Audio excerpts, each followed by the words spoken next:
Students, कैसे हैं आप लोग। तो हम जो है आ चुके हैं अपनी अगली वीडियो लेकर, जिससे कि आप लोगों को ज्यादा से ज्यादा जो है पढ़ाई करने को मिल सके, ज्यादा से ज्यादा आप लोगों को जो है कंटेंट मिल सके, ज्यादा से ज्यादा टॉपिक आपके क्लियर हो सके।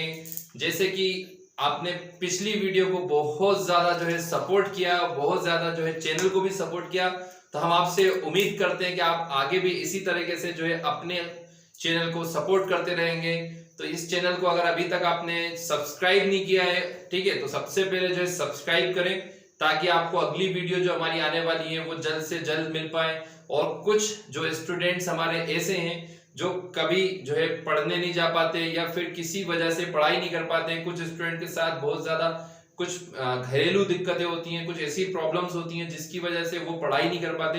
तो हम खास तौर से जो है ऐसे स्टूडेंट्स के लिए अपनी पूरी वीडियोस को जो है पूरी टॉपिक्स, हर एक टॉपिक वाइज वीडियोस को जो है यूट्यूब पर अपलोड करेंगे, ताकि आप जो है ठीक तरीके से पढ़ाई कर पाएं और हर एक वीडियो को आप अच्छे से जो है देख पाएं और आप अपने प्रॉपर नोट्स बना पाएं, ताकि आप फाइनल एग्जाम के अंदर जो है ज्यादा से ज्यादा मार्क्स गेन कर सकें। तो हमें आपका थोड़ा सा सपोर्ट चाहिए। अगर आप ये थोड़ा सा सपोर्ट करेंगे तो हो सकता है कि ये हमारी वीडियो उन बच्चों तक भी पहुंच जाए जो कि 12th बोर्ड के अंदर या फिर अदर जो एग्जाम्स होते हैं उनके अंदर मार्क्स अच्छे नहीं ला पाते या किसी वजह से पढ़ नहीं पाते, तो वो भी पढ़ने लग जाए और उनका फ्यूचर जो है आगे चल के बहुत ही शानदार बने। तो इसलिए जो है आप लोगों का एक छोटा सा सपोर्ट अगर हमें मिल जाएगा तो हम उन बच्चों के फ्यूचर को भी बना पाएंगे जो अपने फ्यूचर को बनाने के सिर्फ ख्वाब देख पाते हैं, लेकिन किसी वजह से, किसी रुकावट की वजह से अपने फ्यूचर को नहीं बना पाते। तो हम बिना किसी रुकावट के अपनी वीडियो को स्टार्ट करते हैं। जैसे कि आप लोगों ने देखा, भौतिकी कक्षा 12वीं हिंदी मीडियम की वीडियोस भी आपको यूट्यूब के ऊपर अपलोड कराई जा रही हैं, जिससे कि आप ज्यादा से ज्यादा जो है यूट्यूब से पढ़ाई कर सकें। अध्याय 1 जो है हमने स्टार्ट किया था पढ़ाना, अभी तक 2 वीडियोस हमने अपलोड की हैं, जिसमें तीसरी वीडियो हमारी ये होने वाली है अध्याय 1 की। आपको थंबनेल के ऊपर सब कुछ शो हो जाएगा, 01, 02, 03 इस टाइप से अगर वीडियोस है, मतलब तीसरी वीडियो है, ठीक है। तो हम स्टार्ट करते हैं अध्याय 1 का टॉपिक। ये कुछ आपके लिए कुछ ऐसी चीजें मैं लिखवा रहा हूं बोर्ड पे जो ऑब्जेक्टिव में आपके काम आ सकती हैं, और इसके अलावा कुछ वैल्यूज हैं जो आपको याद रखनी है। तो सबसे पहले एक तो क्रमांक, उसके बाद इधर कर्ण, और उसके बाद इसका आवेश, और आवेश के बाद इसका द्रव्यमान। ये 3-4 चीजें आपको इसमें याद रखनी है, ठीक है। सबसे पहले क्रमांक इसका 1, 2 और 3। कण है यहाँ पे सबसे पहले इलेक्ट्रॉन, ठीक है। अच्छा, इलेक्ट्रॉन के बाद इसमें एक छोटा सा जो है इसमें संकेत और लिखने अपन, संकेत, और यहाँ आ जाएगा इसका आवेश, और इधर तरफ आ जाएगा इसका द्रव्यमान, ठीक है। तो सबसे पहले इलेक्ट्रॉन है, उसके बाद मैं नीचे लिख देता हूं अगला प्रोटॉन, और फिर लास्ट वाला न्यूट्रॉन, ठीक है। तो 3 पार्टिकल हमने लिखे हैं, इलेक्ट्रॉन, प्रोटॉन और न्यूट्रॉन, ठीक है। अब संकेत इसमें सबसे पहले इलेक्ट्रॉन में E-, प्रोटॉन के ऊपर P+, और न्यूट्रॉन के ऊपर n⁻0। आवेश जो होता है इलेक्ट्रॉन का वो होता है 1.6 माइनस में इंटू 10⁻⁻19 कूलम, और इसका जो आवेश होता है +1.6 होता है इंटू 10⁻⁻19 कूलम, और इसके ऊपर कोई आवेश नहीं होता, ठीक है। तो हम इस पे लिखेंगे 0, ठीक है, या फिर न्यूट्रल भी लिख सकते हैं, ठीक। हिंदी में लिख देता हूं मैं 0। ये तो हिंदी मीडियम वाले नाराज हो जाते हैं कि सर आप तो फिर इंग्लिश में पढ़ाने लगे। हिंदी में ही पढ़ाएंगे हम आपको, हर एक चीज हिंदी में ही लिखाएंगे। तो आवेश होता है इसका माइनस में 1.6 10⁻⁻19 कूलम, इसका +1.6 इंटू 10⁻⁻19 कूलम सेम होते हैं। इलेक्ट्रॉन पे माइनस लग जाता है और इस पे प्लस लग जाता है, बाकी इसका 0 होता है। और द्रव्यमान की अगर हम बात करें तो इलेक्ट्रॉन का द्रव्यमान होता है 9.1 इंटू 10⁻31 किलोग्राम, ये होता है इलेक्ट्रॉन का द्रव्यमान, ठीक है। जो कि आपको एग्जाम के अंदर बहुत ज्यादा ऑब्जेक्टिव में पूछा जाता है कि इलेक्ट्रॉन का द्रव्यमान कितना होता है, ठीक है। इसके बाद 1.67 जो है 25 इंटू 10⁻⁻27 किलोग्राम, ये होता है प्रोटॉन का द्रव्यमान, ठीक है। इसके बाद हम बात करें न्यूट्रॉन की, तो 1.6748 इंटू 10⁻⁻27 किलोग्राम, ये होता है न्यूट्रॉन का द्रव्यमान। तो ये आपको कुछ द्रव्यमान, उसके आवेश और इधर कण के नाम बताए गए हैं, जिसको आपको याद करना है, याद रखना है। तो मैं इसको टेबल को कंप्लीट कर देता हूं, आप लोग देख लें कि टेबल, ताकि टेबल अच्छे से आपको स्मार्ट लगे दिखने में।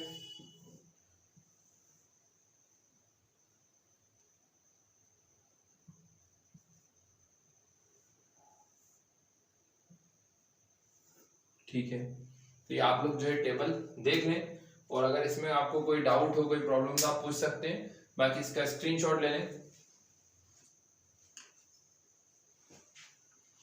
इसका स्क्रीनशॉट ले लें आप जल्दी से।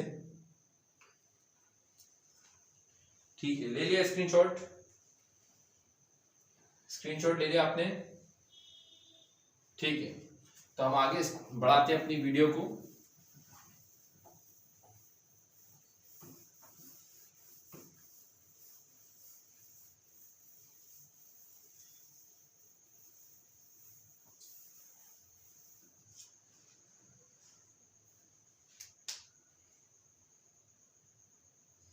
देखें, तो हम स्टार्ट करते हैं अपना अगला टॉपिक। जैसे कि हमने लास्ट टाइम आपको पढ़ा दिया था आवेश के प्रकार क्या होते हैं, और इसी के साथ विद्युत क्या होती है ये भी हम पढ़ चुके हैं, विद्युन्मय आवेशित भी पढ़ चुके हैं, आवेश के बारे में पढ़ चुके हैं। अब हम अगला टॉपिक स्टार्ट कर रहे हैं, आवेश उत्पत्ति का,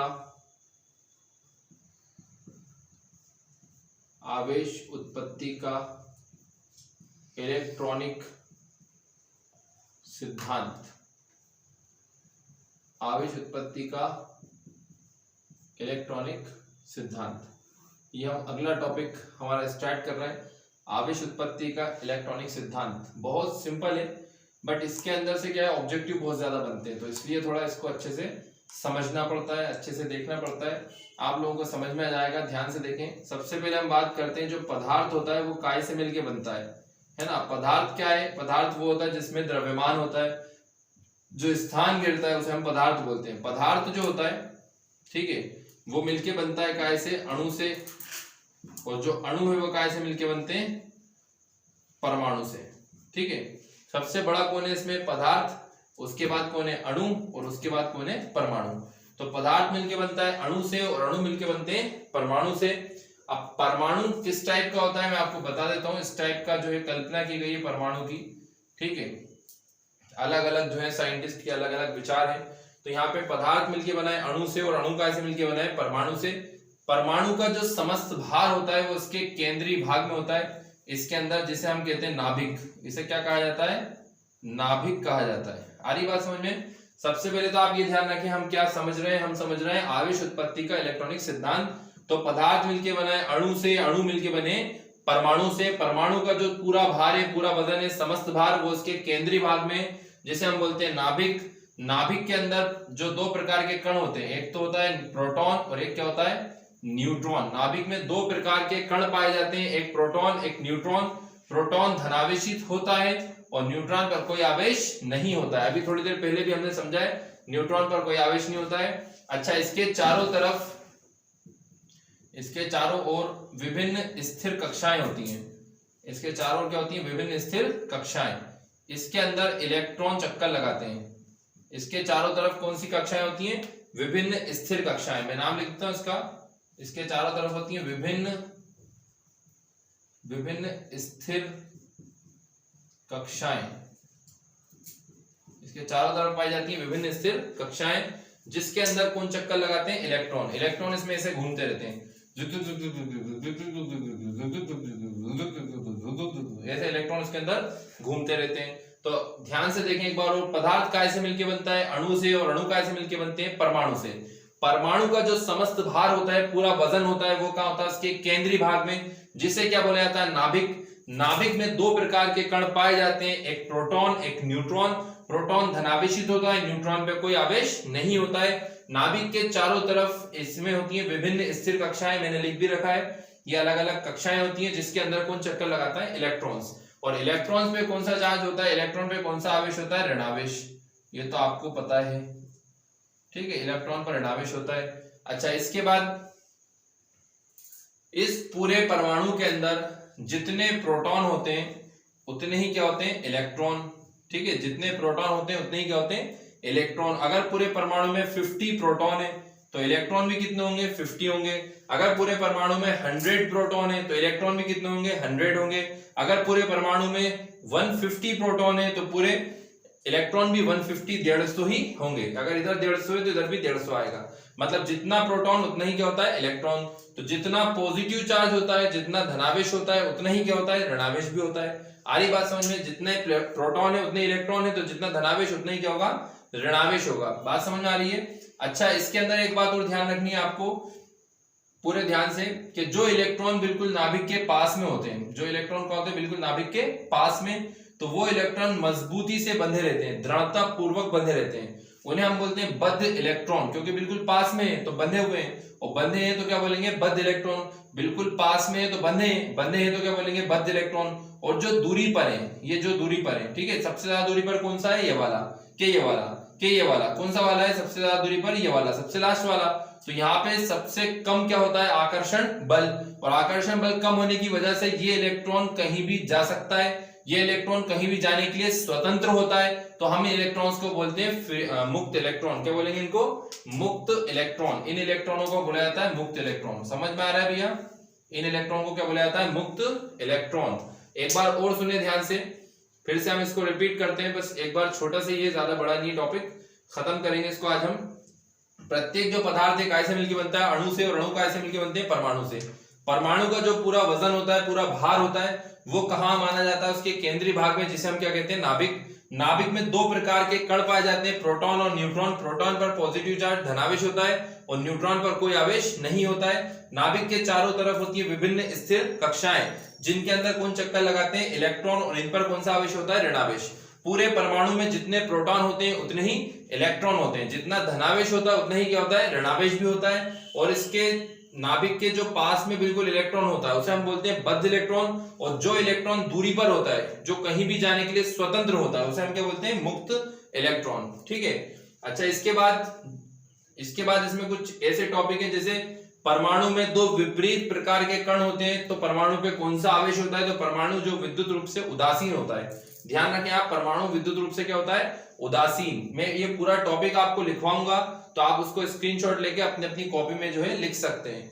ठीक है, अभी मैं पूरा लिखवाऊंगा इसको, तो आप उसको अपनी अपनी कॉपी में लिख लें स्क्रीनशॉट लेकर के। पूरे नोट्स आप कंप्लीट करते चले, आपको एक एक टॉपिक की वीडियो में अपलोड कराऊंगा, अवेलेबल कराऊंगा यूट्यूब के ऊपर। तो आपको कोई टेंशन नहीं लेनी किसी भी टाइप की। अगर आप हिंदी मीडियम से हैं तो आपको एक एक वीडियो मिलेगी। ठीक है, और अब और जल्दी जल्दी आपको वीडियोस मिलेंगी। अभी थोड़ा सा नेटवर्क का इशू या थोड़ा सा जो है डेटा का इशू है, तो वो क्लियर हो जा रहा है धीरे धीरे, तो आपको जो है वीडियो जल्दी जल्दी मिलती जाएंगी। ठीक है, तो इसमें जो दो अलग अलग प्रकार के कण है, प्रोटॉन इलेक्ट्रॉन, उसके बाद इस पे कौन सा आवेश होता है, तो इस पे होता है परमाणु के ऊपर उदासीन, मतलब ये उदासीन होता है, इस पे कोई आवेश नहीं होता है। तो आप एक काम करें, इसका स्क्रीनशॉट ले लें जो बोर्ड पे है, इसका स्क्रीनशॉट ले लें। ये डायग्राम आपको बनाना पड़ेगा, इसका स्क्रीनशॉट ले लें जल्दी से, फिर मैं आपको लिखवा देता हूं पूरा। ले लिया आपने स्क्रीनशॉट ले लिया आपने, ठीक है। अब हम इसको लिखना स्टार्ट करते हैं। तो आप लोग इसको पूरा बोर्ड पर से नोट कर लेना हिंदी में। आवेश उत्पत्ति का इलेक्ट्रॉनिक सिद्धांत। सबसे पहले लिखेंगे, हम जानते हैं कि, हम भले कुछ भी नहीं जानते फिर भी लिखना पड़ता है, हम जानते हैं कि प्रत्येक पदार्थ अणु से तथा अणु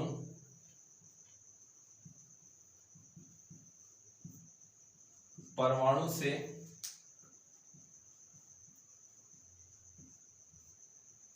मिलकर बना होता है।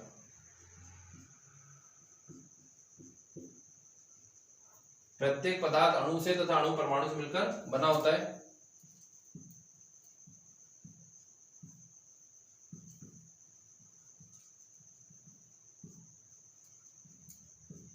परमाणु का समस्त भार उसके केंद्रीय भाग में, परमाणु का समस्त भार उसके केंद्रीय भाग में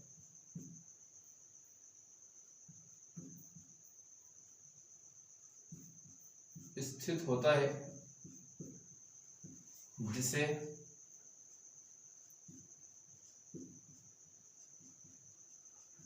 जिसे नाभिक कहते हैं, जिसे नाभिक कहते हैं। नाभिक में दो प्रकार के कण पाए जाते हैं।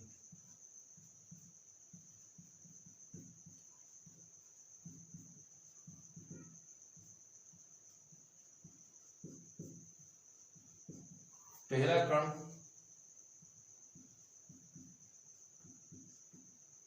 प्रोटॉन तथा दूसरा कण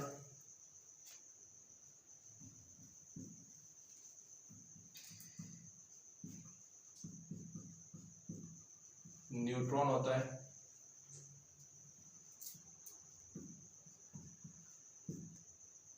प्रोटॉन धनावेशित तथा न्यूट्रॉन पर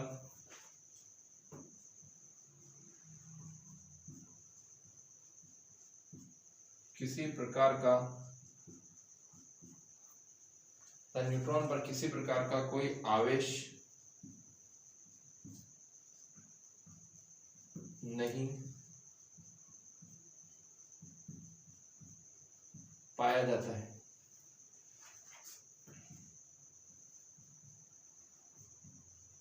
नाभिक के चारों ओर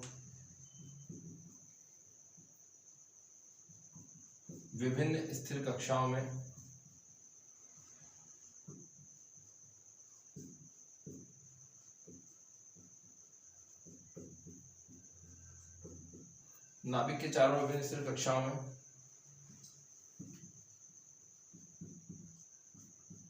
इलेक्ट्रॉन चक्कर लगाते हैं,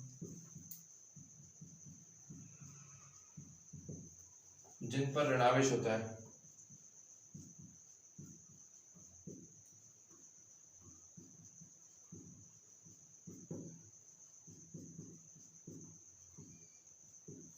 नाभिक के चारों ओर स्थित कक्षाओं में इलेक्ट्रॉन चक्कर लगाते हैं, जिन पर ऋणावेश होता है।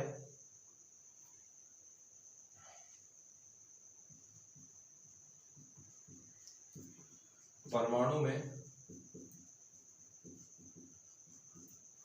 प्रोटॉन की संख्या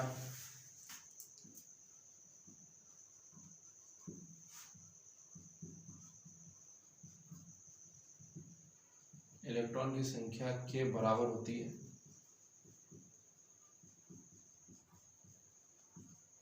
परमाणु में प्रोटॉन की संख्या इलेक्ट्रॉन की संख्या के बराबर होती है। इस प्रकार धनावेश की मात्रा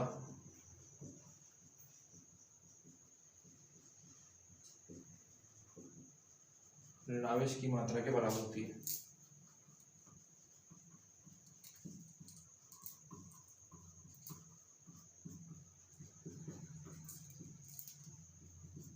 धनावेश की मात्रा ऋणावेश की मात्रा के बराबर होती है।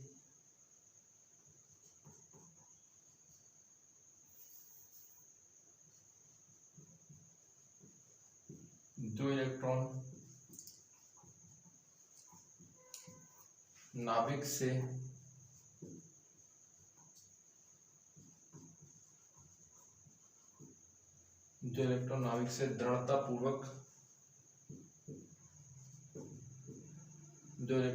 दृढ़तापूर्वक बंधे रहते हैं।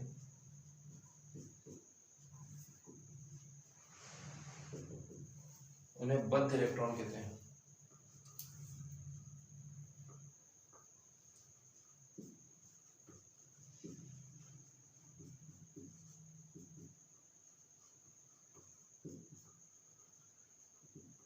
तथा जो इलेक्ट्रॉन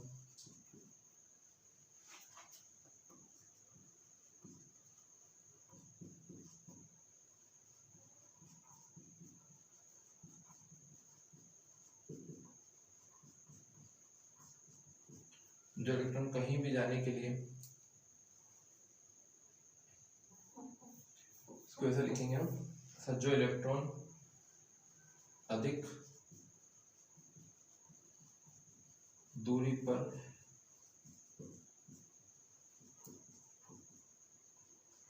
स्थित होते हैं उन्हें मुक्त इलेक्ट्रॉन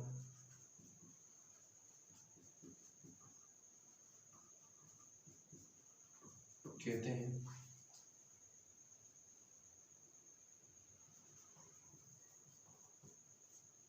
परमाणु विद्युत रूप से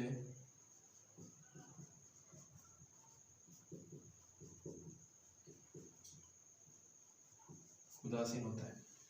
ठीक है, तो आप इसका जो है स्क्रीनशॉट ले लें। डायग्राम का स्क्रीनशॉट आप पहले ले चुके हैं, ये आप लोगों के लिए मैंने पूरा लिख दिया है। जल्दी से स्क्रीनशॉट लेना इसका और इसको अपनी जो है नोट्स वाली कॉपी के अंदर नोट कर लें। अगर कोई सी चीज़ आपको इसमें समझ नहीं आ रही तो आप मुझे कमेंट करके बता सकते हैं। जल्दी स्क्रीनशॉट लें। ठीक है, हाँ तो स्टूडेंट्स, ये वीडियो आप लोगों के लिए, तो आप इसको जो है ज़्यादा से ज़्यादा शेयर करें, लाइक करें, कमेंट करें इसके ऊपर अगर कोई सी चीज़ में दिक्कत हो तो, और आपको अगर वीडियो पसंद आई हो तो भी कमेंट करके बताएं।